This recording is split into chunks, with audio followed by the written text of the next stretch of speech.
Mr. Chairman, I move we convene in closed session pursuant to the following subsections of Virginia Code 2.2-3711. Number one, in accordance with 2.2-3711A1, to discuss consideration and interviews of prospective candidates for employment, and two, in accordance with 2.2-3711A8, consultation with legal counsel employed or retained by the public body regarding specific legal matters requiring the provision of legal advice by such counsel. Sir. So moved.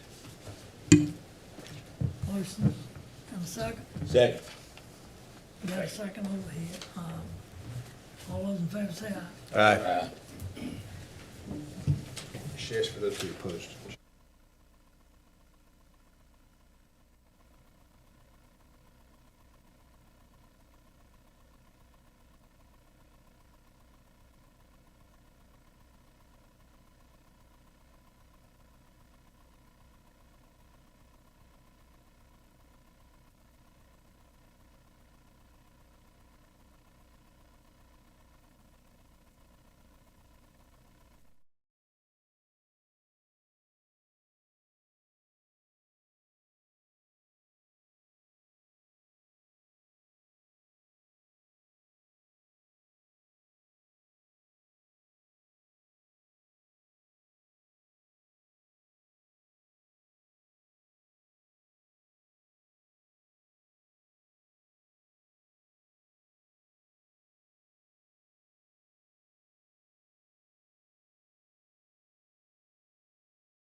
We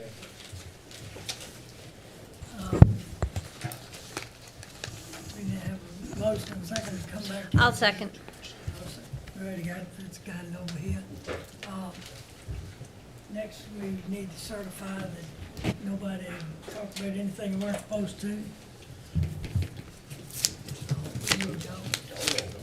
We should vote to come back into open session first. All right. Sounds good. All those in favor of coming back in closed session? Open session. Aye. Everybody. All right.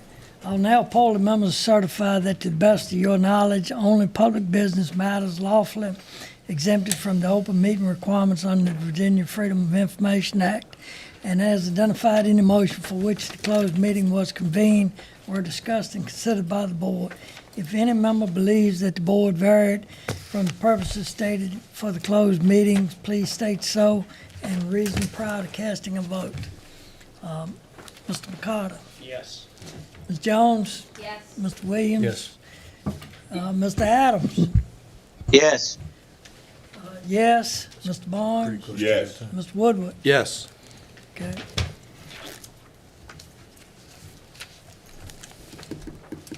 All right, with that done, the first agenda item is the invocation. Mr. McConnell, I believe. Please stand and join me. Father, I humbly ask for your blessing on tonight's meeting. Help us walk in your light and give us and all county personnel the courage and humility to show this light as we serve our citizens with servants' hearts. Please bless our Louisans and keep them warm with your love. In your Son's name I pray. Amen. I pledge allegiance to the flag of the United States of America and to the republic for which it stands, one nation, under God, indivisible, with liberty and justice for all.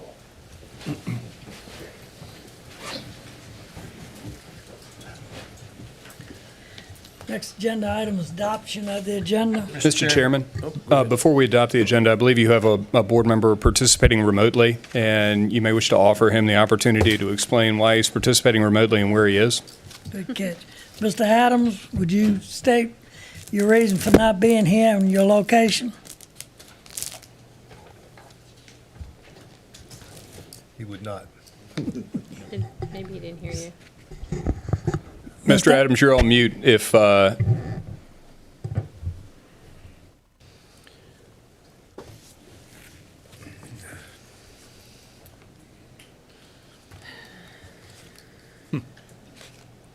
we lose him? I don't know. Is he on that? Chris is texting him. So maybe we'll move past that and ask him to interrupt us when he gets his connection restored, Mr. Chairman. Okay. Mr. Chairman, I move we approve the agenda with the deletion of the recognition of the VACO Achievement Award because they're not here today to present it. A motion and a second to approve the agenda. All those in favor say aye. Aye. All opposed, same sign.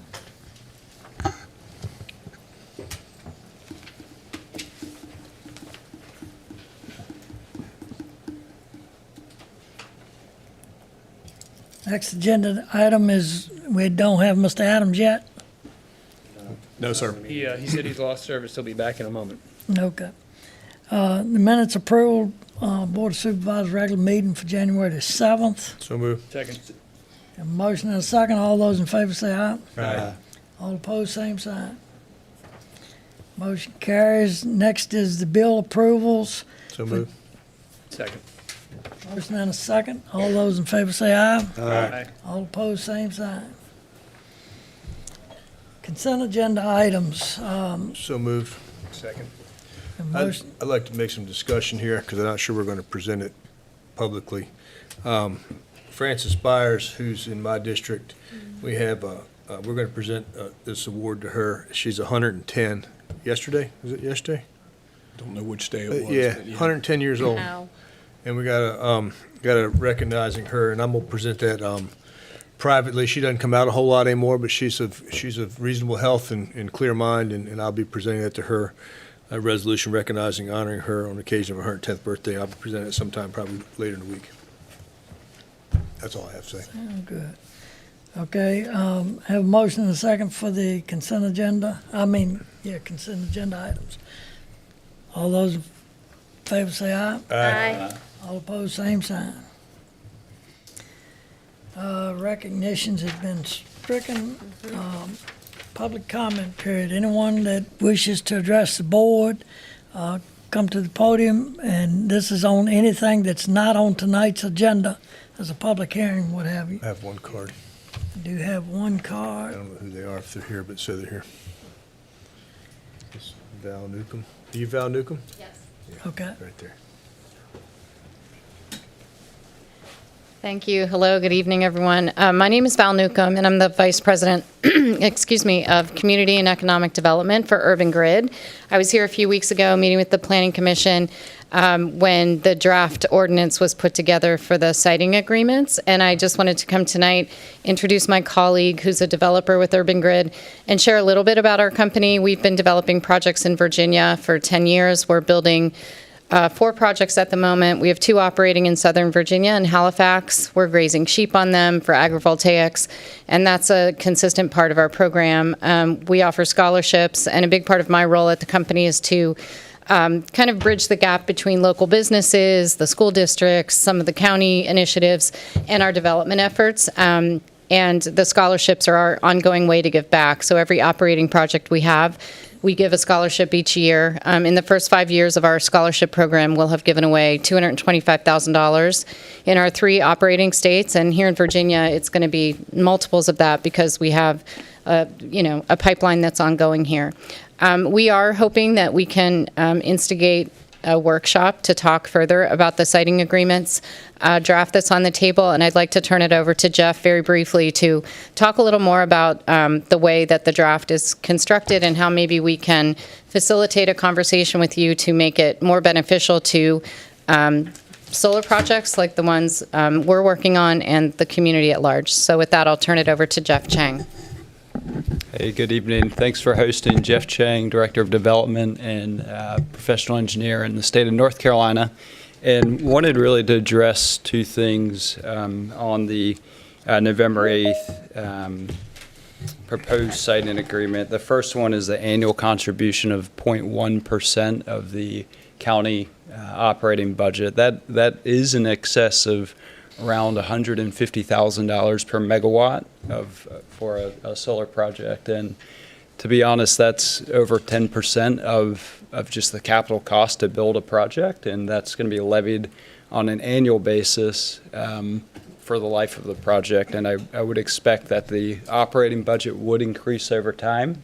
So effectively, that tax would be pretty detrimental to the project economics for projects and being able to keep prices low and competitive for wholesale power.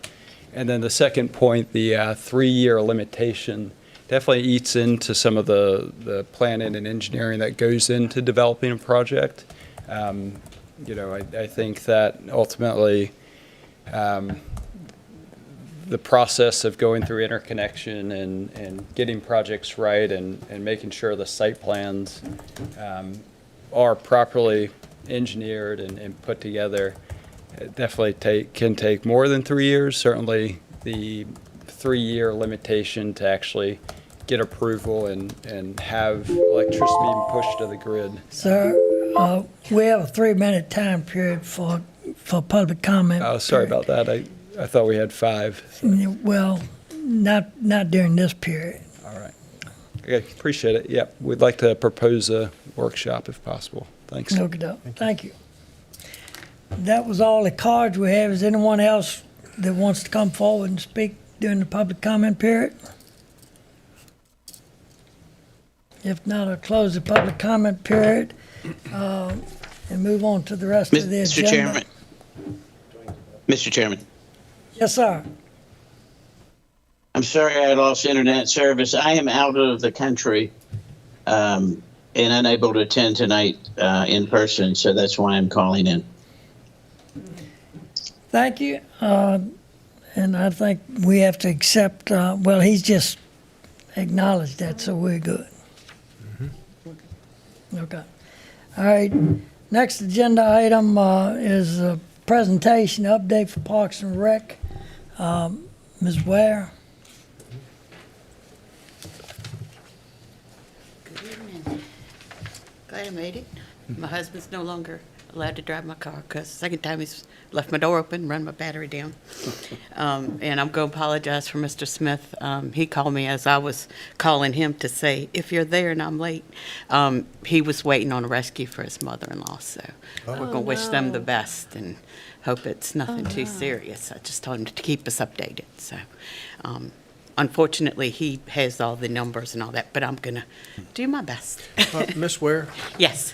we've taken the liberty of printing some copies of this for you, Oh. and we have them here. We can distribute them around we can distribute them around the table here for you. Oh, well, That's good. helpful for you. Mr. Smith is on the job. 'Cause I Yeah. did this, so that's great. Mr. Good. Goodwin, have you I feel a distributed little more them? comfortable now. It's like, oh, I don't know numbers.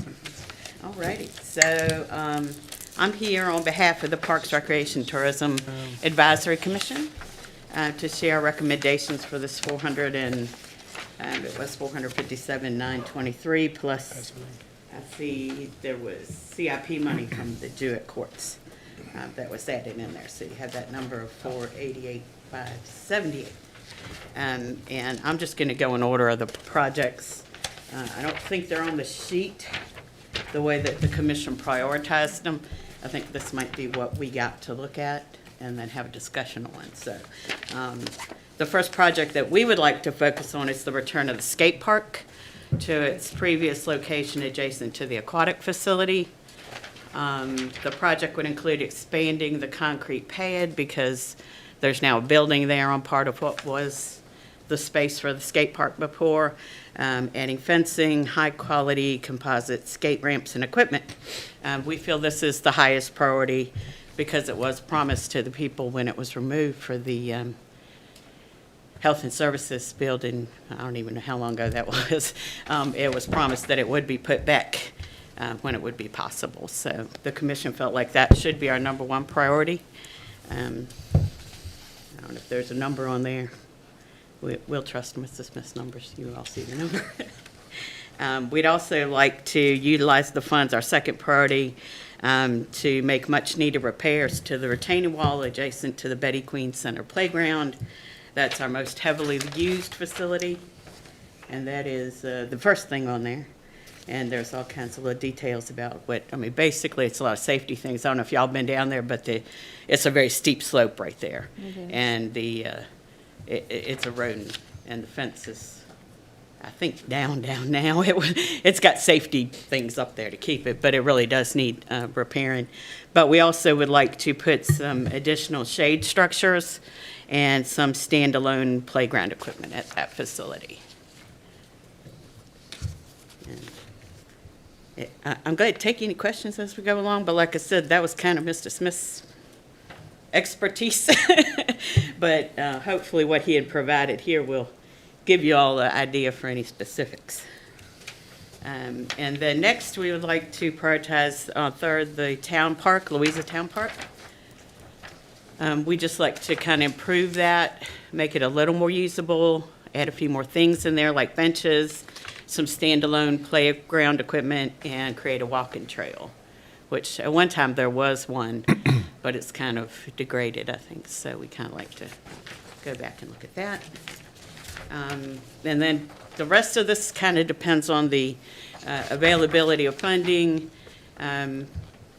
We'd like to make additions at the lower grass field at the Buckner Park to include some parking enhancements to prevent field damage. And I don't know if that was on here, but I know Mr. Smith had told. It is, it's I was split in half. like, wait a minute, I got to Back turn the page. paper over. Yes, it is on there, okay. The parking posts and things, because they've been having a pretty big problem down there with four-wheelers going down and tearing it up, and the maintenance crew for Parks and Rec thinks they can fix it with some things that make it hard for them to get through, but bikes and all people could get through. So the parking enhancements, a walking trail, and a mountain bike track. And then lastly, we wanted to look at the possibility of adding a splash pad at the current green space at the aquatic facility. as that was one of the priority things that showed up. I think it was the fourth highest listed thing on that survey that went out last fall, maybe, last summer. So if there's money for that, that's where we'd like to go. The commission does understand that, additional costs, new quotes, depending on how long it takes to get there, it might change what can get done, but we did want to share these with you, receive your input if you have any, certainly to take back to the group. And then I'd also like to add that to improve communication, the commission will be sending our meeting minutes to the board. We meet every other month right now. We may switch to monthly because more things are kind of ramping up now. And we'll also provide quarterly updates as needed. Great. So. Yes, sir, Ms. Wade. Thank you, Ms. Ware. Thank you for the update. This is helpful as we start our budget season. Have prioritized lists from the Parks and Rec Advisory Committee, and we appreciate your hard work on that and look forward to updates in the future. Thank you. I also just real quick wanted to say, I noticed you were talking about the gateway signage.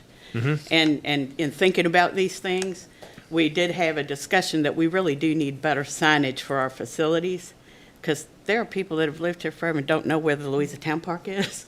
You have to explain to them, no, it's not the one by the Arts Center, it's there. And, it's signage for our facilities maybe, especially if we're going to add improvements to them, maybe something we would maybe considered. Just a thought that went through my head as I was reading the agenda for tonight. Mr. Chairman? Yes, sir. Briefly, this is wonderful, and I think that you've been doing a lot with little for a long time, so planning out for Parks and Rec is wise. We can do better in this county for our citizens as we grow our income and plan and spend it wisely. Bumpus Buckner Park especially, that's a resource that we've not 100% utilized for many normal reasons, so this is a good idea. I would also encourage you to consider, we have 2 lakes in this county that I believe we own. You could possibly enhance use of that. I'll leave it at that. You can consider that. It is definitely on our list. We met a year ago, November, and did a really in-depth budget thing where all this is coming from, and that was on the list. I think it didn't fit into this, I forget the number we're looking at, 488, but doing a dock at the Bowler's Mill Lake and a picnic pavilion has been great. Something that Mr. Smith, especially since he came on, has been, bringing up, and we're all very supportive. It's just a matter of what can we do with what we've got. Of course. But yes, I agree, and I think the commission agrees that that would be a really good use and a different kind of thing recreationally that we could provide. Thank you. Mr. Chair. Yes, sir. Ms. Ware, thank you so much for bringing this to us tonight. Just really comments more than anything else. The skate park, really happy that y'all have that as number 1. You and I can remember when that was taken down, and Yes, we do. to the kind of an emergency thing to allow the health department to move there, but long overdue in my opinion. So I'm glad to see you have that as a number 1 priority. Betty Queen Center, I've been going down there a lot more in the last year than I had been, and that playground gets a lot of usage. So And it gets really hot in the summertime. it does. I take my Yeah. grandson there, and there's It does. one little There's shade no structure, shade. and everybody's like, "Excuse me, can we join you under the summer shade?" Yeah, but it does need work, so glad to see y'all have that. Louisa Town Park, with it being in town, I think that the parking probably is adequate most of the time, unless somebody happens to be having a larger event there, and I'm not sure how often that Yeah, happens. and I think that was what we decided as well, and kind of took it off of Yeah, the so, cost. but glad to see that you're looking to add some things there. The shelter that's there now was actually built by the Louisa Builders That was Association. our very first Back one. in the 80s, I believe it was, certainly in the early 90s. So, yeah, that's really needed. So thank y'all so much, and thank you for everything that y'all do.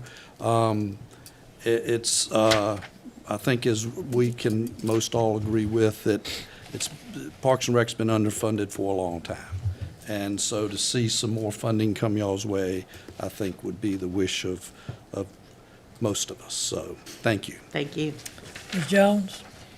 Yes, Ms. Ware, I want to thank you for coming, and this makes me very happy. I'm a huge supporter of Mr. Smith. I'm a huge supporter of our Parks and Rec program, and I just think that brings our community together. So seeing this is exciting. I'm very excited about the skate park. There's been a huge push from my district, from residents who really want this skate park, and so I'm very excited that this is here, and this is wonderful.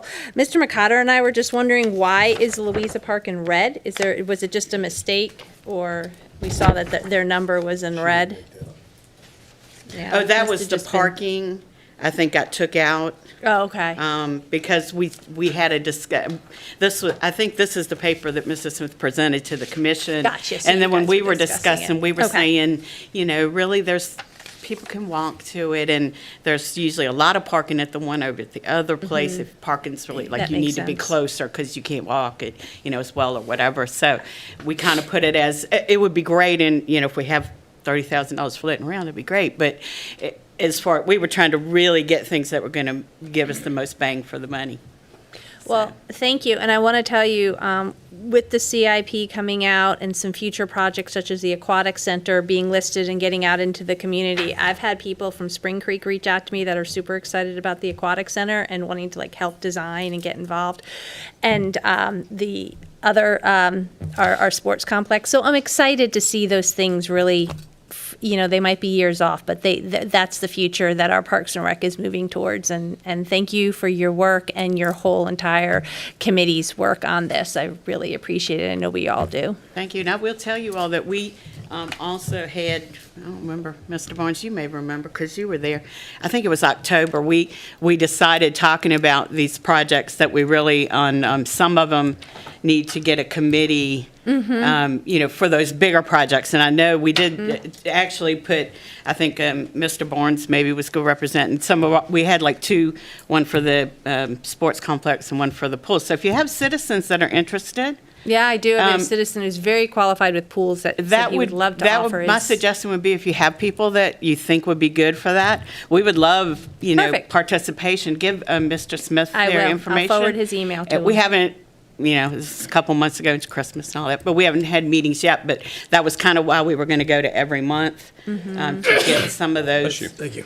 Because it does take a lot of time, and we only have every, an hour or two a month. It's hard to do. Sounds So we were making subcommittees. So if you have people who might be interested, Yes. please let Mr. Smith know. That would be awesome. I will speak to him. We would love that. Same with the skate park, I think. I personally know zero about it. So, and I know the last time there was a gentleman that owned a skate park business that did a lot of that. So again, if you know people in your district that have reached out or very excited about it, let us know. Yeah, well, I 'Cause I'm know sure- the one gentleman in Green Springs has been working with you all with it, yes, and Mr. Smith. Yeah. So, I mean, if any of you others know people, that might be helpful, that would be great. We would love that. Thank you. Thank you. Thank you, Ms. Ware. Thank you, Ms. Ware. Thank you very much. Next agenda item is gateway signage concepts. Ms. King?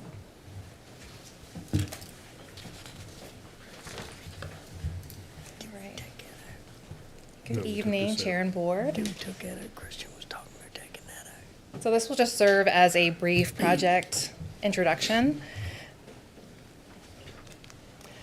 So where we are right now is that green box there. What we've completed so far is we issued an RFP, which allowed us to obtain pricing based on some basic material and sizing information and draft concepts.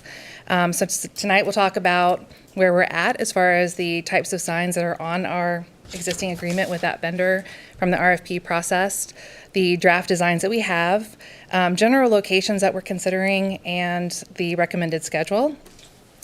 After tonight's discussion, we'll move forward to the next phase, which will be to develop an implementation plan. So we'll take any initial feedback that we get from tonight and start pulling things together, and then move into taking that to the Planning Commission and then bringing back to you all for review and approval. So again, these designs are not final, so please bear that in mind as you're looking through everything. What this does do, as as I said previously, is this really gives us a good idea about material and sizing. If we start going through the design process and we decide to change things drastically as far as the material and sizing, then of course the cost will change. But this at least gives us a good starting point. Why we are looking into this project, I think, is a lot of what you all have been thinking already. We really want to have a sense of place in Louisa. We don't want people driving through Louisa not even realizing where they're at. So we really want to establish that sense of place. So those gateway signs are important to make that initial first impression. We also have what we're calling the wayfinding and event signage, which will help point people around the county. So, their GPS, for example, maybe taking them just to the interstate. And this is where they normally cut through Louisa County, but we want them to know, hey, there's a town this way, the lake's this way. We want to point out there are more things that you may not necessarily be aware of. And then give them reasons to come back, which we'll talk about in a moment. So the gateway signage, again, here are our initial concepts. There is an idea that we could have defined personalities within the county for each district. So of course, Lake Anna is used as the example here on the left, but each district, whatever we define those as, whether they're voting districts or something else that has a unique character, we can have different signage to reflect that. And then we have, the more simple gateway signs shown here. So I do want to note about the pricing, and we'll look at that on the next slide as well for the next group of signage. So I don't want anyone to have sticker shock. This is actually really good pricing, we believe, for signage. We did pursue a cooperative contract first because that seemed to be the easiest way. The signage was around $4,500 more per sign than what we ended up with going through the RFP process. And this does kind of just mention how these signs are made out of the aluminum and the painted and vinyl graphics. Something we are considering as we're looking at this is safety. So if anyone does run off the road, hits a sign, we want them to be safe and not necessarily have a sign intact after the fact. With wayfinding and event signs, so we did borrow this idea from another locality. We thought it was a really great idea, and we modified it. So the element at the top is from our modern Louisa County logo. It shows up in a few different areas with the sun. We can have this as whatever branding element we want. We do need something fairly simple like the Hanover tomato because we want people to be able to easily recognize it. So we're going to have to work through that process. Just pulling Louisa from the seal might be a little bit too complicated as far as how she appears now. But there is, something there potentially that we could do to make it more readable on these signs.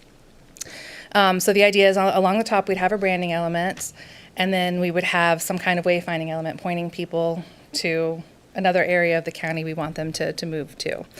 The initial idea is that we would fill this sign up with Parks and Recs events. That way we have a full year's worth of events that we want to promote there. And then as this program gets its footing, we could have other events, signature events that we're partnering with businesses on and put those in as well. As you know, right now we have a lot of yard signs that'll go up promoting events. And those are very effective from a marketing perspective, but then we end up with a lot of yard signs. And we have had businesses complain that their yard signs get removed, so they spend a lot of money buying these and then they get ripped up. So there's a little bit of frustration on their side. So potentially this could be a new platform for them to have their big event listed. The locality that we borrowed this idea from, they actually have an advertising program that's in place, so they've made their program more cost neutral by having a vetting system and then having a certain events advertised on the sign. We have looked at the top 20 road segments based on average daily traffic. So what you see here is the top 10, and then I've put a big star by the entry points. So as we develop this implementation plan, our thought process is let's look at the most trafficked road segments first and consider those as where we'd place the signs because they would have more eyeballs on them. And we would work with the sign vendor to discuss where are cars slowing or stopping? That way they're safely reading something, or they're going to be able to take a moment to look. And then we would make design adjustments. So even though we have our initial sizing, we do realize we may need to tweak, making some fonts larger or, some basic changes like that. And then our phased implementation approach. So we are using the transit occupancy tax revenue as our source of income for these signs.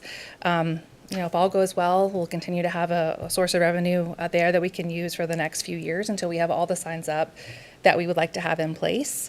And then we can move into a maintenance mode. The maintenance for these signs is very simple. It's just soap and water. They have a pretty long lifespan. And with our color palette, we're supposedly going to have a longer lifespan with them because it'll be longer before they fade. So we took this to the Tourism Advisory Committee in January, and they really felt we should focus on gateway signs first and establishing Yor and Louisa. And then after year one, we could get into the wayfinding and event signs because they thought that'd be a little bit more complicated. So that's the recommendation from the Tourism Advisory Committee, that we could start with just the gateway signs and getting that worked out first. I got a question real quick. Absolutely. So you say 2 large gateway and 4 smaller gateways, which is 6. But are there 7 signs on that sheet? On the picture? Yeah, this is just marking where potential signs could go, not necessarily a correlation. Okay. Yeah, Okay. that's a good question. And we also were aware to that point, because the gateway sign's been talked about at Ware's Crossroads. So we are aware that there's a desire to have a sign inside the roundabout. That is not currently part of the agreement, but it can very easily be added to the agreement. And we've already started conversations with the vendor on what that could potentially look like. And we've also started talking to VDOT about, okay, what are the regulations? Like, how do we do this and work within VDOT's requirements and make this as big and, safe as possible within those requirements. It's interesting because we have had different information coming in on what the requirements are for the VDOT regulations, and I don't want to speak for Scott Thornton, but we were told 3 feet at one point as how high we could go inside the roundabout. When I was speaking with our vendor earlier today, he pointed to an example in the Richmond area that was 2 stories tall. Now that was way too tall, and apparently the residents had issues with that, but it goes well beyond 3 feet. 3 feet. So I think we really just need to work with VDOT with an actual design and then start working through that process, that we can get that added. And then this is just the sizing as it is now, just to kind of give you a reference point.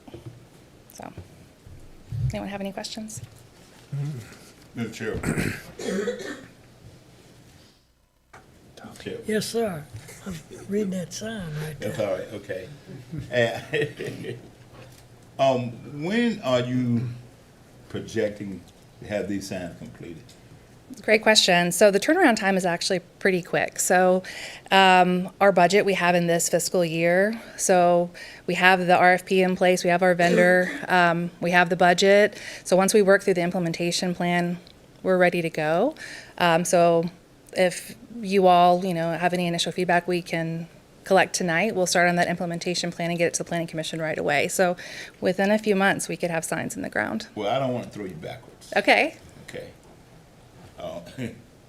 But our kids could do those signs with that 3D printer. Okay. They could do those signs right there. I'm just throwing it out there. But our vocational kids could do that with that 3D. I don't know if y'all went on that tour and saw what they could do with that thing. But I'm just throwing it out there. Maybe they don't have the time or whatever. It's a great point. I could definitely talk to Bo and see what the options are. My understanding of the 3D printers is that you're limited to sizing, but as far as assembling all the pieces together, if I'm just we can throwing do it out that, there. yeah, It'd be great that they could do it. absolutely. Yes, ma'am. Before they're actually placed, will you be working a little bit more with us about the location? Because I saw on your map, you were saying 64 and East Green Springs. Now, Yep. that's a little bit ways down from where Flavanna County and 250 is, and a lot of people pass through there. Yeah. And Flavanna has their big water thing that says, "Welcome to Fluvanna County," beautifully painted right there, that I kind of think we need. Well, you're crossing into Louisa there. That's a great point, and So- absolutely, the top 20 road segments are just a starting point, but absolutely. know it's they what's are. actually practical. Yeah. And then also, I know that you mentioned that we have signage that needs to be removed, and that absolutely needs Oh, to be part yes, of the right plan there, as well. Gordonsville. Just take that one down. Just take it down. Just even early, just get it down. It looks so, it looks old. It's lived its life. It's lived its life, a good life. Yeah. Mr. Chairman. Ms. King, I think we can't get this done quick enough, to Okay. be honest with you. I agree. I think the designs you have here look very nice. So I think we need to get on this and keep it moving forward. I agree. Perfect. Mr. Chairman. else? Yeah, I would like to commend Ms. King that the work that you're doing, combining all the voices of the Tourism Advisory Committee, which I serve on.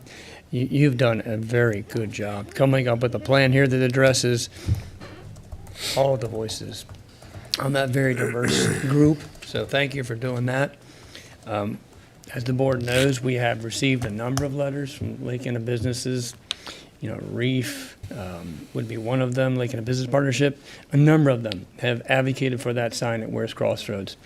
And that is a very important gateway. They're all important. And I'm thrilled to see that we're going to have Louisa County signs right there instead of seeing Hanover County signs. They just got their signs. Their signs look great.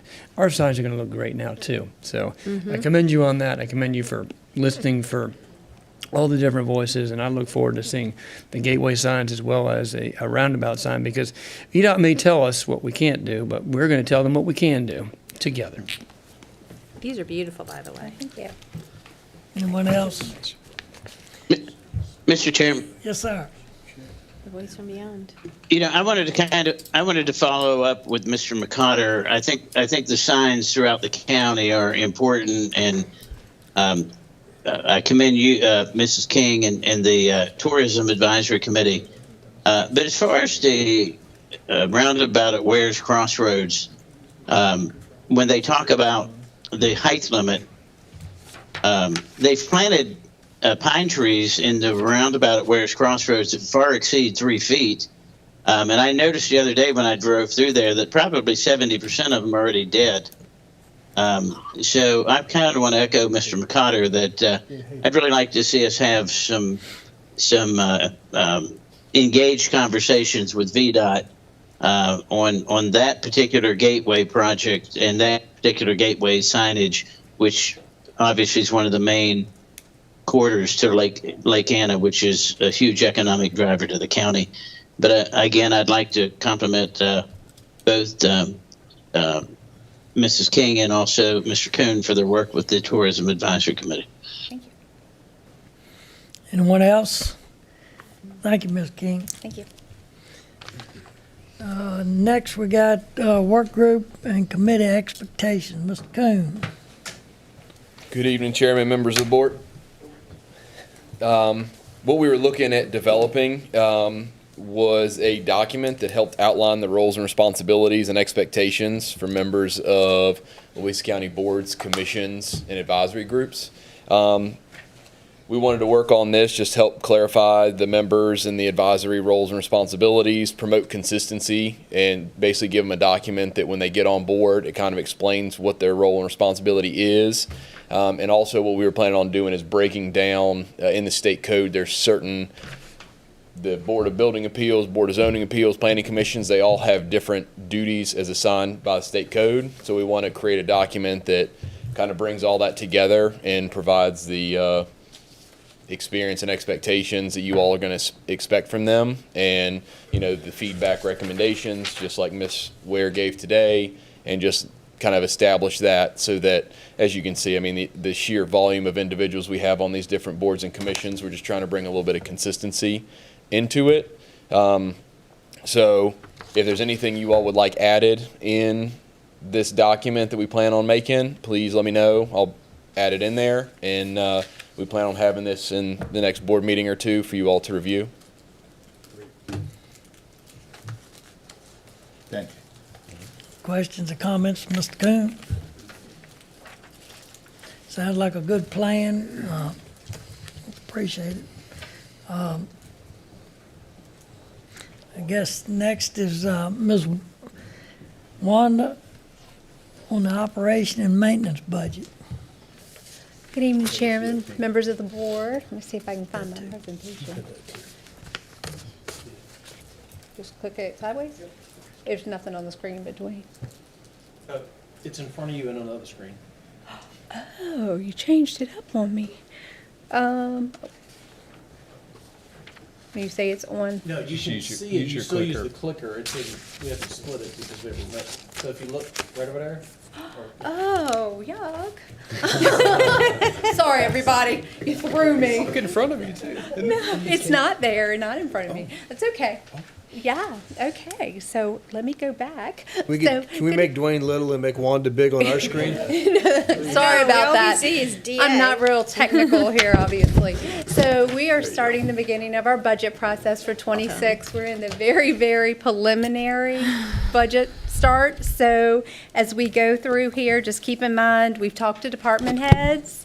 But that's about as far as we've gotten. We have met with the Finance Committee just a little bit on capital because items have gone to the Planning Commission where they're starting to review it. And at their next meeting, they'll have a public hearing to go over kind of the things that the Planning Commission reviews. Revenues are incomplete. Those will not be final until the state adopts their budget. Is that June, July, August? Do we know when that is? Next year. I'm hoping April. We anticipate adopting in April. Hopefully, we will have a good feel for where we're going to be there. But if we have to, we can make adjustments or things or whatever y'all so choose. And then again, all this data is preliminary because there hasn't been a lot of discussion other than just department head discussion. There's no board recommendations, no county administrator recommendations, no finance. It's just departmental requests right now.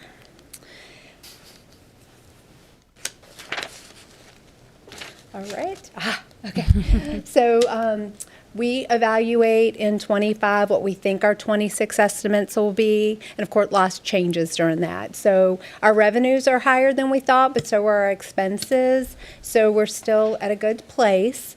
The CIP project requests are 10.9 less than we anticipated for this year, but that's because some of the larger items we evaluated and they've been pushed out a year or two, like fire stations and a few other things that we kind of want to do some studies on to make sure we're putting those in the right places. So we've moved those out a couple years. Looking at the tax rate information, we are still one of the lowest real estate tax rates. Orange is showing lower, but they also charge a fire and EMS fee of 14 cents, so we're kind of lower than them. And then as far as personal property, we are the lowest on those. So with the preliminary request, we have our total revenues at this time, and we're still tweaking these, of $183,967,000. Operational expenses of $174,689, leaving an operational surplus of $9.3 million that can go towards the capital request of $20.1 million for this year. We have fund balances when we take into account where we ended 24's audit, and then the things that we have assigned that have been carryovers from prior year, purchase orders, capital projects that are in the works. We have about $16 million remaining in general fund unobligated funding, as well as capital balances that are unallocated of $14.8 million. So, and that's with school and long-term for county and school to be used for capital items. Revenue estimates for '26. We're anticipating an 8% increase in real estate tax values this year, which is about a $5 million impact. Public Service Corp taxes, we anticipate those increasing this year about $1 million as well, and that's because of a lot of the broadband infrastructure that's been put in place and the electrical infrastructure that's been put in place. Building and zoning permits, it's about a $1.1 million increase, and that is for some larger AWS permits that we anticipate receiving over fiscal year '26.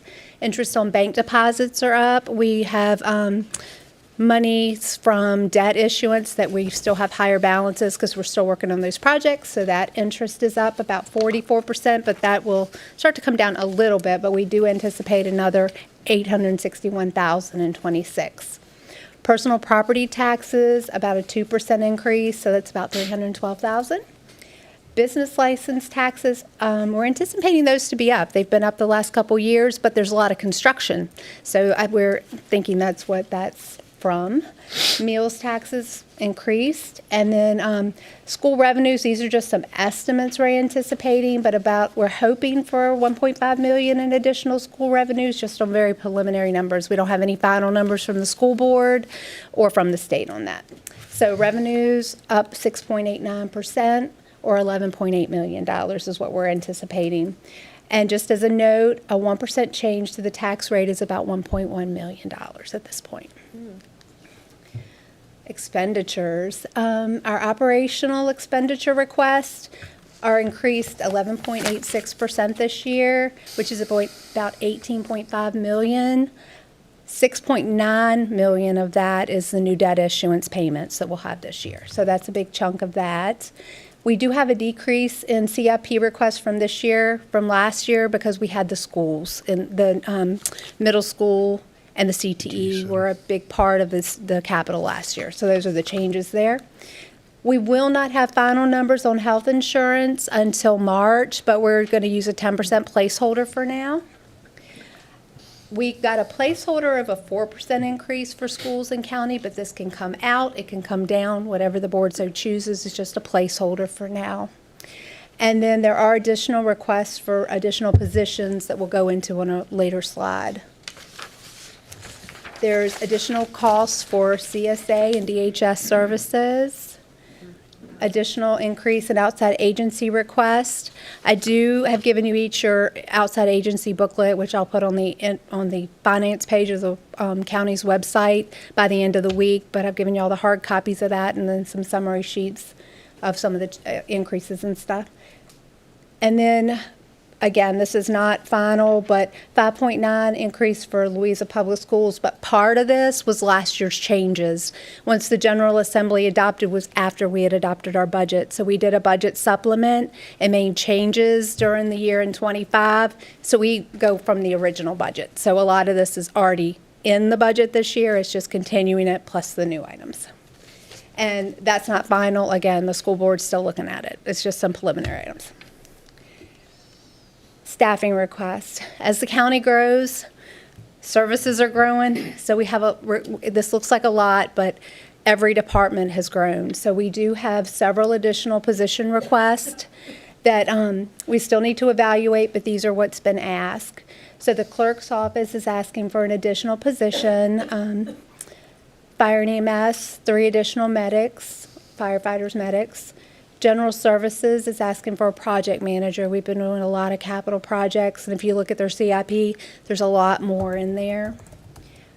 Maintenance technicians, additional 2 maintenance people for the different buildings and locations we have. Landfill is growing, so they're looking for an additional person to help at the landfill. Parks and Rec ground maintenance, as we get more facilities, more spaces, that's to help do the grounds maintenance.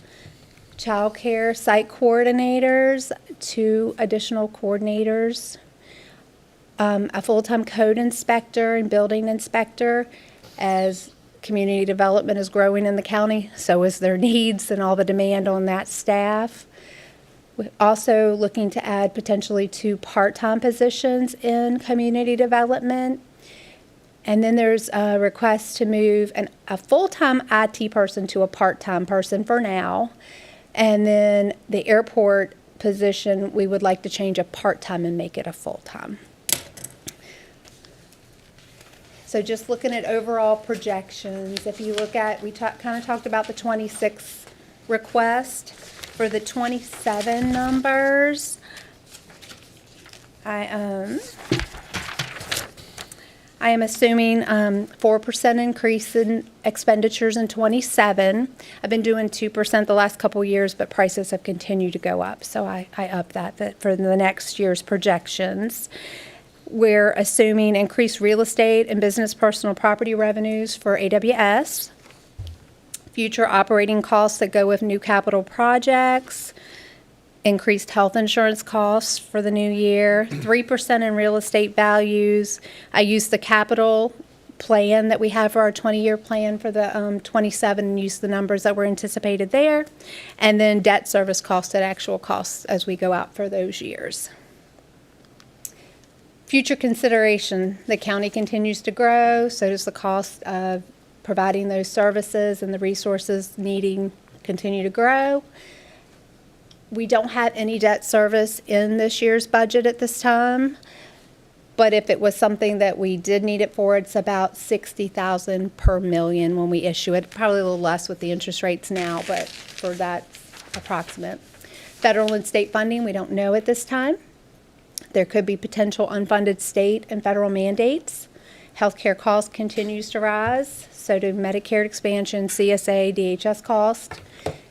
The approximate salary increase cost for the schools at 1% would be about $928,000, and for the county and DHS combined would be about $255,000 for a 1% increase. And with that, I know it's very high level. I know I went very quickly, but if you have any questions, I'm here to answer them. Anyone have any questions of Ms. Colvin? I just have a couple comments. Ms. Colvin, thank you for your hard work. We are preliminary on a lot of this stuff. We've been working hard. We've had several meetings. We're working hard to try to get this tuned into exactly where it's going to land. We're anticipating to be able to bring it home and hopefully keep taxes flat. That's our goal. Live up to the extra demand that's been created by the increased population growth and the demands and stresses put on us by that. So that's the goal of the Finance Committee as we move forward, and we're hopeful that we can get that achieved. Our next meeting, we'll have a work session before the meeting for y'all to start going through the outside agencies and any capital things you may want to go through. So thank you. Like always, if you have any questions, call me. Let me know. Thanks. Thank you for another good job. Next is discussion of retail sales of controlled substances.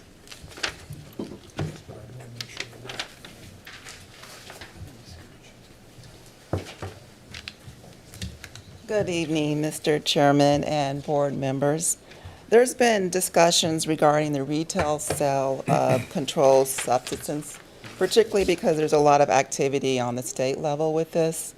At the county, as we're looking at our codes and ordinances, we don't have anything that really defines the retail sale of controlled substances. So this is something that we think we should take a deeper look at and define it in the code, and also maybe thinking about having a separate section in the code that addresses this for the future, since it's a lot of activity going on in that area. Yeah. So what we would like to do is come to you today, and if it's okay, we're going to look at some different options, bring them back to you, or we can bring them back to the Planning Commission and have them give a recommendation.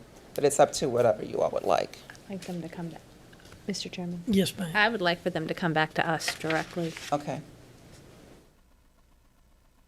Any other opinions on that? Mr.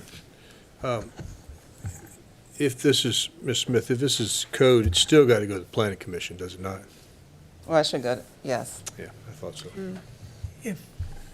If that's the case, it's got to go to the, I mean, it can come to us for discussion and what have you, Right. but I would be more inclined, if it's all right with everybody else, to send it to the Planning Commission, let them be working on it, No, that's fine. and Keep us updated.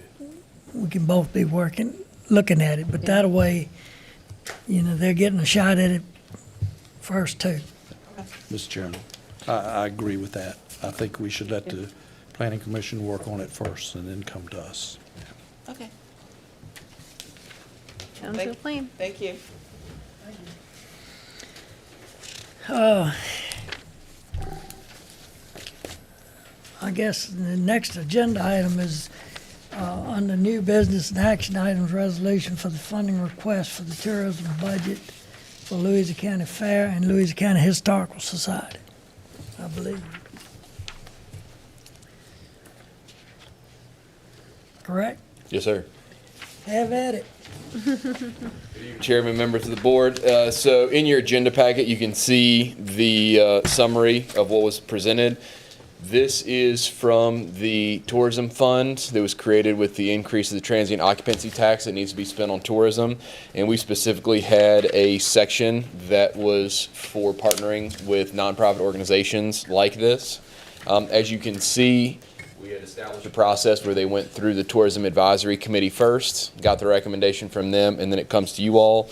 So as you can see, the initial request for the Louisa County Fair was for $149,000 for event programming, administrative costs, and infrastructure costs. And the recommendation from the Tourism Advisory Committee was to reduce that to $26,699. And then one note I will add, the Tourism Advisory Committee had recommended providing up to $10,000 in advertisement, and then they wanted to subtract whatever money that the county fair received from Virginia Tourism Corporation, and they did receive a $3,301 grant. So that's why the number was $6,699 instead of the full $10,000 for marketing. And then the next item we had was the Louisa Historical Society. Originally, they had requested $42,760. Some of that request was for museum operations. Some of it was for infrastructure improvement, neither of which were recommended from the Tourism Advisory Board or Tourism Advisory Committee. And they did request some program development, which included the museum signage and the tourism app integration and an outdoor kiosk, which the recommendation came out to $19,000 for those items. So the total fiscal impact for these two recommendations, which we have one resolution or dual if you want to treat them individually, but the total impact would be $45,699 or 27.2% of the $168,756 that was established for the tourism partnership grants. I move we approve it as recommended. I'll second. Just a question before we move on with this. This is from the transit occupancy funding.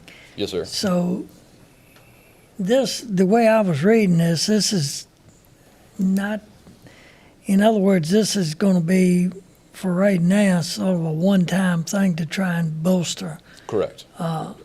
It's not going to be, Ongoing funding. not ongoing funding. It's annually. They can resubmit for next year if they can get some more funds next year Yes. if they want to, if they're still Correct. available. And then we did establish an MOU that also, at the conclusion of the event or once it's either the county administrator or attorney come to terms with it, once it's executed, there is an end date that if they have not expended the funds by a certain period, it needs to be reverted back to the county. And at the same time, they would be able to reapply for the next fiscal year or for the next event. I just was looking for some clarification on that. I have a motion and a second. All those in favor say aye. Aye. All opposed, same sign. Okay.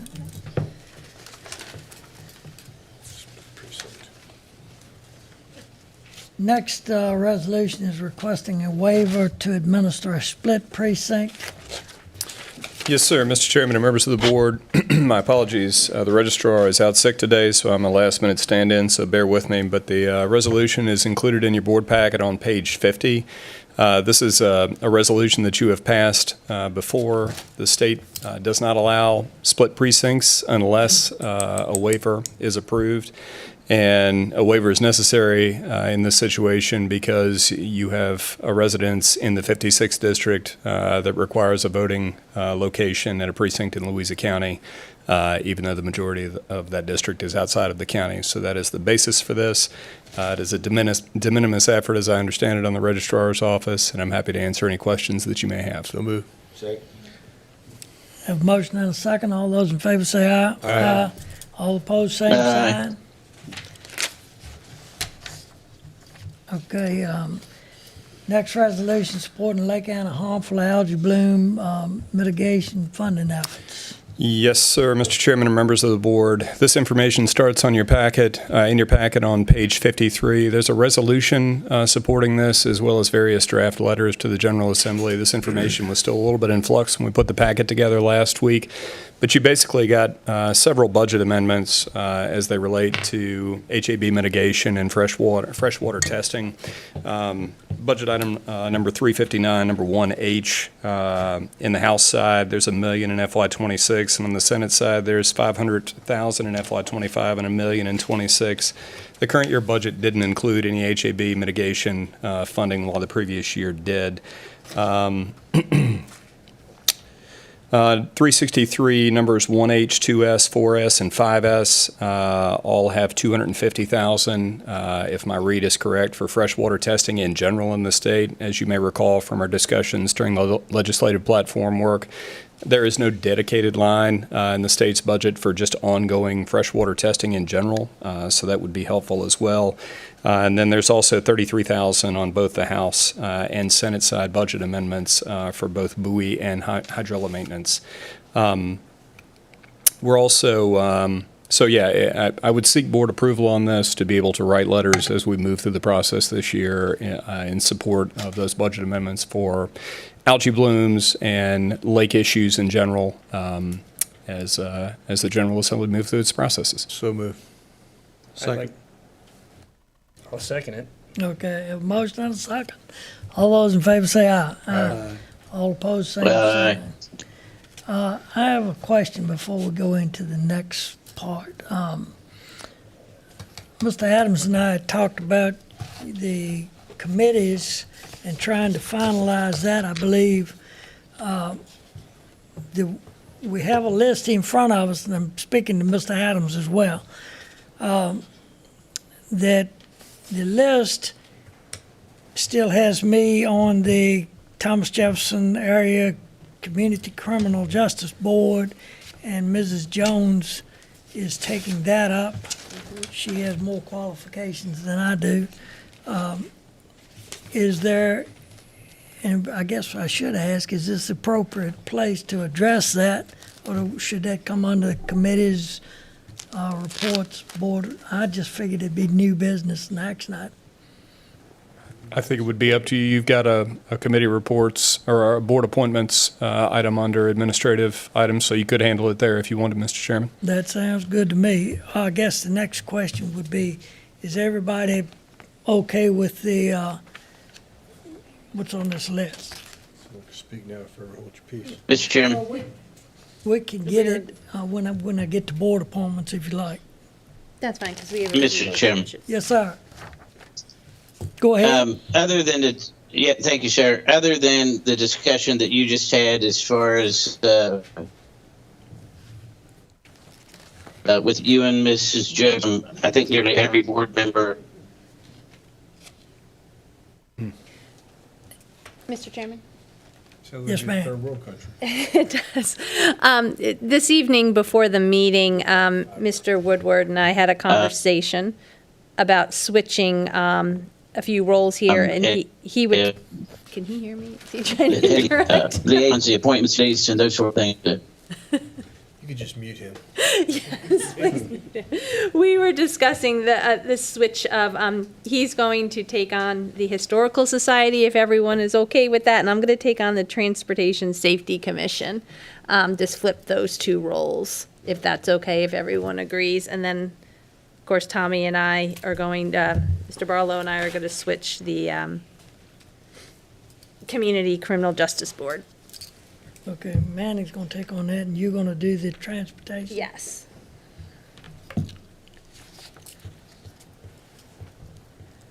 Okay, looks like we're gonna finalize this now. Mr. Adams, did you hear what Mrs. Jones was saying? Yes, sir, I did, Okay, and, and I'm fine with that. okay. All right, so sounds like all. I move we approve the list, Mr. Chairman. Second. All right, have a motion for approval and a second. All those in favor say aye. Aye. Aye. All opposed, same sign. Actually, I think this was Mr. Adams's purview anyway. Okay, Mr. Adams, you got your list, Ned. All right. Thank you, sir. Committee reports. Thank you. Next agenda items, committee reports. One. Mr. Chairman, I have an update. The Louisa Housing Foundation was very excited that this month they received a split grant with Flavanna, Nelson, and Louisa in the amount of $1 million. It's the Older Home Modification Grant from HUD. This is for residents 62 and older, to help modifications in their home for those who qualify, to help them stay in their homes. So they're very excited about that. This is a grant directly for heavily rural counties. They're also very excited that they are moving forward with the Resource Lane project.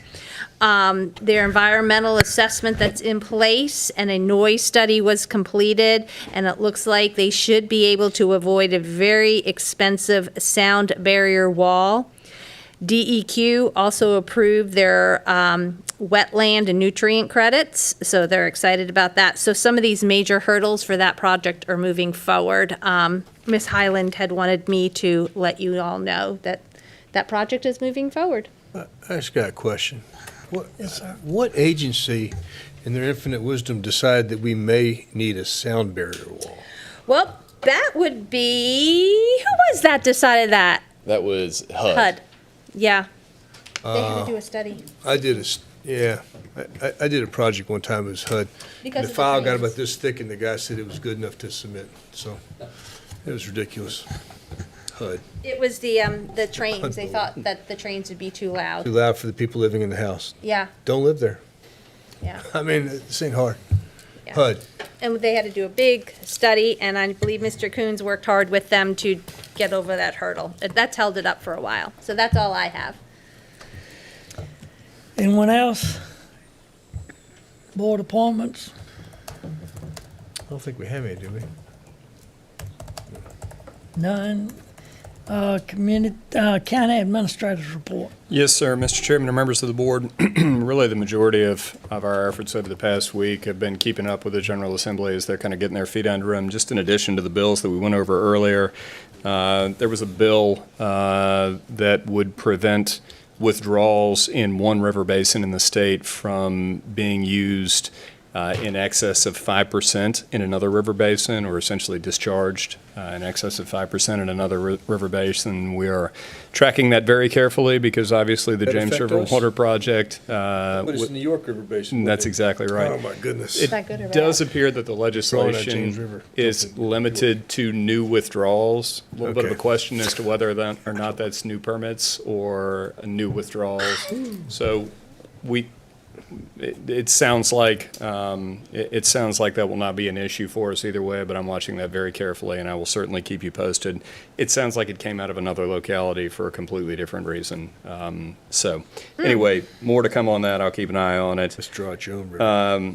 There's a House bill that just popped up late last week, 1432, that would consolidate numerous regional detention centers in the state of Virginia. That would have impacts on the ones that aren't shuttered or consolidated.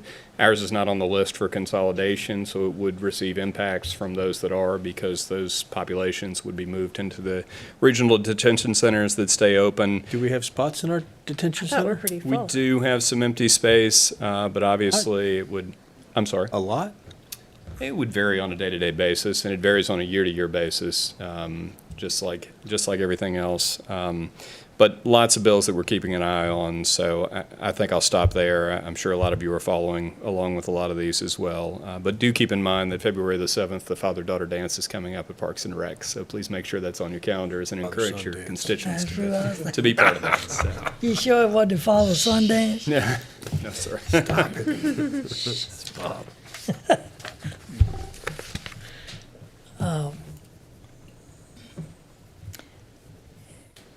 Any questions of Mr. Goodwin? If not, we'll move into the public hearings. Okay.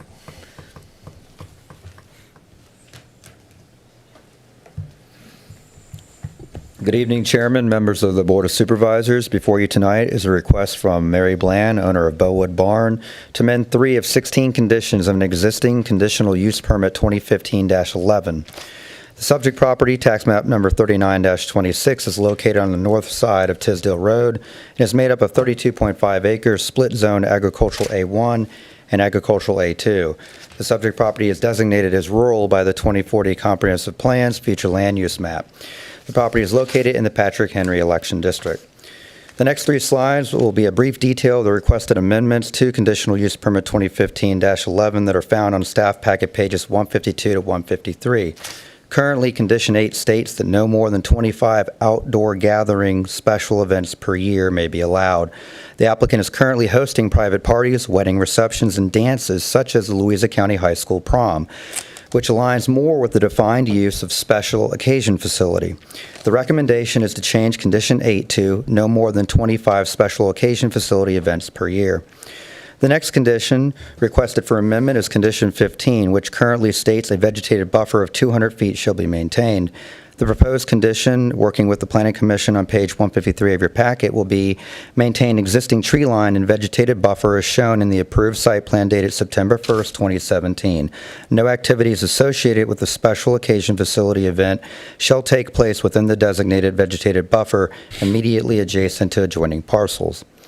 Lastly, Condition 16 states a maximum of 250 people shall be allowed at one event. For the past 3 years, Bowood Barn has hosted the annual Louisa County High School prom. The applicant is requesting that Condition 16 be expanded to include this specific event by adding the following language. This special occasion facility may be used by a civic use for the annual Louisa County High School prom with a maximum occupancy of 600 persons. The neighborhood meeting held on September 11th, 2024, only had one neighbor in attendance who expressed concern about the number of vehicles that prom can cause. Ms. Bland is believed to have alleviated that neighbor's concern during the neighborhood meeting by agreeing that only prom would host over 250 persons. In your staff report, you'll see a grass parking plan. The applicant has provided staff as well as a safety narrative provided by the director of Louisa County's High School Athletic Department for the high school prom. The high school has also addressed a letter to the Board of Supervisors as seen in the current slide and on page 181 of your packet in support of the conditional use permit amendment based on their experience with this venue and the owner applicant. On November 14th, the Planning Commission unanimously recommended approval of Conditional Use Permit 2024-05 for both a bed and breakfast and special occasion facility with the 3 modifications to the original 16 conditions of Conditional 2015-11 as described this evening. This concludes staff's report, and the applicant's happy to give you a presentation. Yes, sir, Mr. Can you go, did you have something on number 8? Yeah, what's that? Explain. Oh, the proposed. No more 25, okay. I was reading the current number 8. You're just, okay, so the 1 year thing, you're taking that out. That was confusing for me. Could that I'm good second now. sentence would be removed? Yeah, I'm good. Okay, thank you. Any other questions, Mr. Eglin? Now, would the applicant like to address this?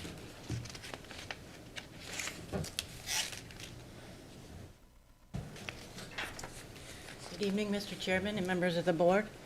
I'm Mary Bland. Want to express my deepest thankfulness and gratefulness for your consideration of these changes to my current CUP. I want to add that it has been a lifetime highlight of mine to be able to host the Louisa County High School prom. I have a heart that wants to serve my community. As a retired fireman from Fairfax County, that's where my soul rests, is in service to others. And to do that with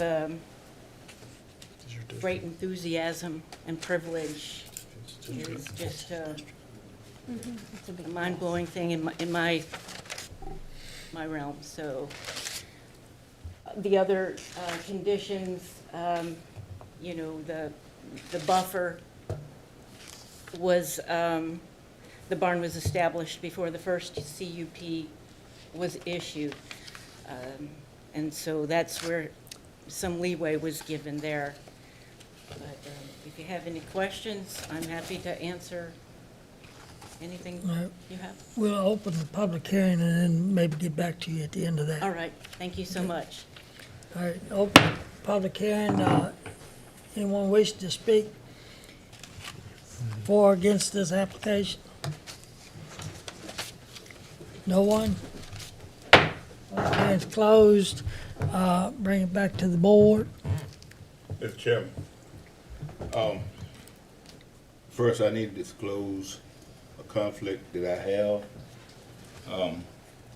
It will not prohibit me from voting, but I have danced on the floor in your barn, and not gracefully, but I have danced on it. I met the applicant when they first came years ago and bought the property. They've done everything they said they would do. It's a venue that's needed in our community, because it's not a lot of places to have weddings, and barn weddings are the thing now in the nature of the business. So I move to approve the CUP as submitted. Second. I'd just like to say something. I would just like to thank you for your service to our community and to our youth. My son had the privilege of being at the prom, helping set up for the last couple of years, and last year my daughter will go this year. It's not just a highlight for you, it is a highlight for our youth to go to your facility. And I've also danced on their floor too, so I don't know if that's a conflict of interest, and not very pretty either. But thank you so much for serving the community and having that heart to support our youth and our high school. Anyone else have a comment?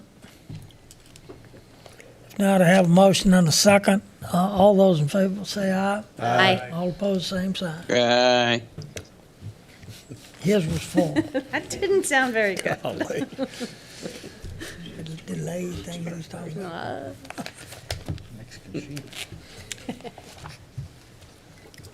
Next agenda item is request for rezoning for Robert and Stacy Fuller. Mr. Eglin. Chairman, members of the Board of Supervisors, before you tonight, a rezoning request from C2 Growth Area Overlay District to A2 Growth Area Overlay District to allow for an agricultural operation. The subject property is tax map parcel 67-3-2, located on the north side of Route 208 Courthouse Road, and serves as the applicant's primary residence. The subject parcel is designated mixed use on the 2040 future land use map in the Ferncliff growth area. Staff believes this area will experience future growth as development and utilities become available. Rezoning the subject property from C2 Growth Area Overlay District to A2 Growth Area Overlay District should have little effect on the character of the surrounding area and minimal impact on Louisa County facilities. The subject parcel is 3.7 acres located in the Patrick Henry Election District. The owner has recently retired and desires to operate a hobby farm to support his health and overall wellness.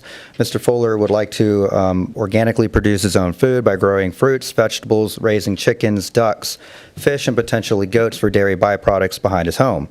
All of these uses fall under the definition of agricultural operation. Land Development Regulations, Section 86-429, does not permit the use of agricultural operation for parcel zone C2 Commercial Growth Area Overlay District. Therefore, the applicant cannot use his own property to fulfill his dream of retiring on his hobby farm in his hometown. In the neighborhood meeting held on November 13th, 2024, no attendees except the applicant attended. And on December 12th, 2024, the Planning Commission recommended approval of the rezoning on a vote of 4-0 with one abstention due to a personal interest in the adjoining parcel. This concludes the presentation. The applicant's happy to give you a presentation on what they're looking to do with their garden here. Would the applicant like to make a comment?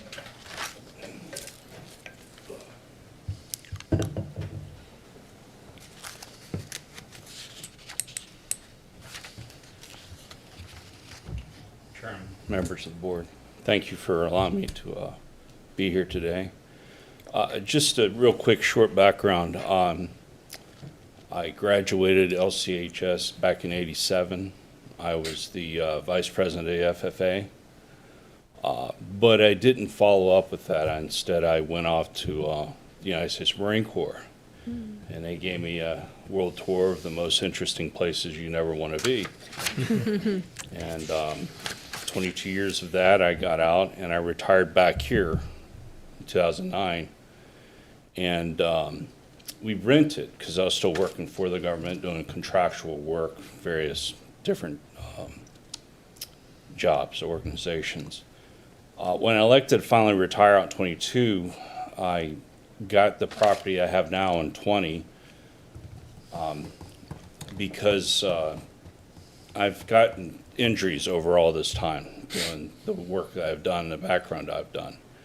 And the piece of property that I got is, as you can tell, is adjoining to 64. I can go one way and come here to town, or I can go another way to go to 64. I can take a left on 64 and go to the VA hospital eventually, or I can take a right and go into UVA for Charlottesville. So there is a reason why I'm located in the middle of nowhere, because I don't want neighbors, but I need to be in the middle of everywhere so I can get access for medical reasons. Essentially, that's the sum of it. I didn't realize when I got the waiver from the VA to get the C2 property, because I was able to purchase it for the value of the house. So by changing it from C2 to R2, I'm at no personal loss. But if I am not able to do what I would like to do into my later years, then the value of the property isn't there for me, and I would pretty much have to move. And I would move out of the county that I've spent the most time in my life, honestly. And that's what brings me here today, is because I would like to set all that up behind the house, not to the front of it, so it's not something that would be an eyesore or anything like that, but that's pretty much what I would do. I like to do some raised beds and a few animals. Okay. Anyone have any questions of Mr. Fuller? I would just make a comment that his piece of property, it's not like you're going to be spot zoning. If this goes back to A2, it's got A2 surrounding it pretty much. Two sides are A2 currently, the other two sides are C2. And because I'm on the edge of the C2, it really wouldn't, as far as the zoning map goes, it wouldn't really be noticeable, I don't think. It's sort of incorporated into the A2 part. Anyway, that's good. We'll open the public hearing and then get back to you if you have additional comments. Okay? Public hearing's open. Anyone wishing to speak for or against this request, come forward to the podium and speak your mind. No one? Public hearing's closed. Bring it back to the board. Mr. Chairman, I'm a little conflicted here. So I'm going to make a motion, and I think it's probably going to pass, but I think it's almost ridiculous to have to ask to plant a garden and do some things in your backyard of a residential home. So I'm going to move we approve this and refund his fees. Yeah, I'll second that. I'm sorry. Mm-hmm. Mr. Marlowe. Mr. Chairman, I'm sorry. And thank you for his Before we service. vote, I would just like to say, as a gunnery sergeant, Thank you for your service. Yes, thank you so for your much service. And I am really sorry that Louisa County is putting you through this. It's us. That you're not allowed to just go ahead and do this to your land. So I'm certainly going to vote in favor of this, and also to waive your fees. Mr. Chairman, you in my district, but I appreciate these guys doing what they did. But I do have to say one thing. When I'm passing by and I see those trucks on those containers, I'm like, man, that's a neat concept. And I've been watching the construction. I'm like, man, he got trucks on top of containers. I've really been enjoying that project. But I agree with these guys. It's ridiculous that you got to pay that and do this. So I'm going to vote in favor of this as well. Thank you very much, and it means a lot since I'm on a fixed income. So. Anyone else have any Thank you for your service. comments for this? Mr. Adams? No, sir, I'm good. I'm going to vote in favor. All right. I have a motion and a second. I believe we got a second. Yeah, I did. Motion and a second. All those in favor say aye. Aye. Aye. All opposed, same sign. And hoorah, Marine Corps. F Battalion.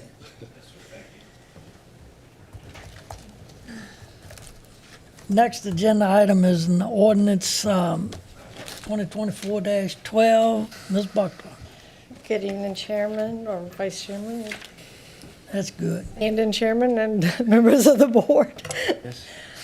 These proposed amendments are to Chapter 86 Land Development Regulations, and these are part of an ongoing effort by staff to update provisions in the regulations that staff has identified in the daily application of the regulations to improve the efficiency of the regulations and to address discrepancies and clarify and update regulations.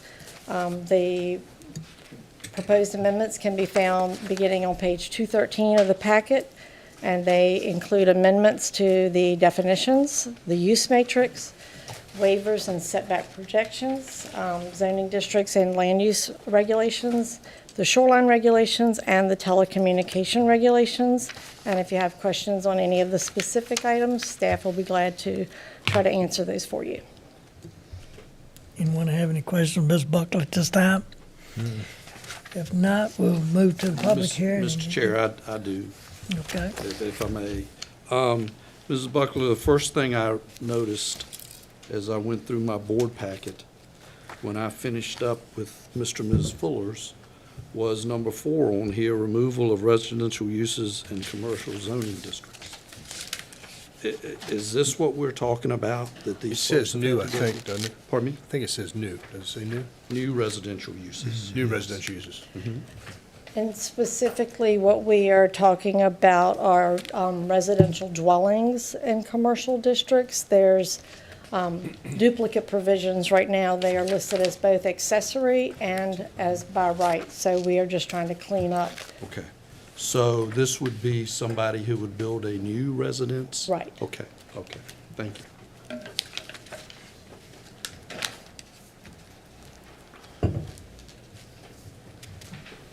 No one, any further questions, Ms. Buckler?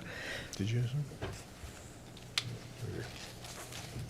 If not, I'll open public hearing. Anyone wishing to speak on this ordinance amendment, come to the podium and speak your piece. No one? Public hearing's closed. Move to approve it. Have a motion for approval. Do I have a second? I'll second. Motion and a second. They'll lose Mr. Barnes. You did, Where'd he go? but we still have a quorum. We do, okay. Have a motion and a second. All those in favor say aye. Aye. All opposed, same sign. He's not here. Aye. So moved, sir, that we adjourn. I got Mr. Barnes's motion tonight. Should vote. Second. I got a motion and a second. We gotta take a vote for adjourning? Yes. you- Yes. Yes. Okay. I thought Do it maybe y'all wanted to again. stay Where here. you been? Aye. Aye. But just got them left after that. Enjoy your trip, Mr. Adams.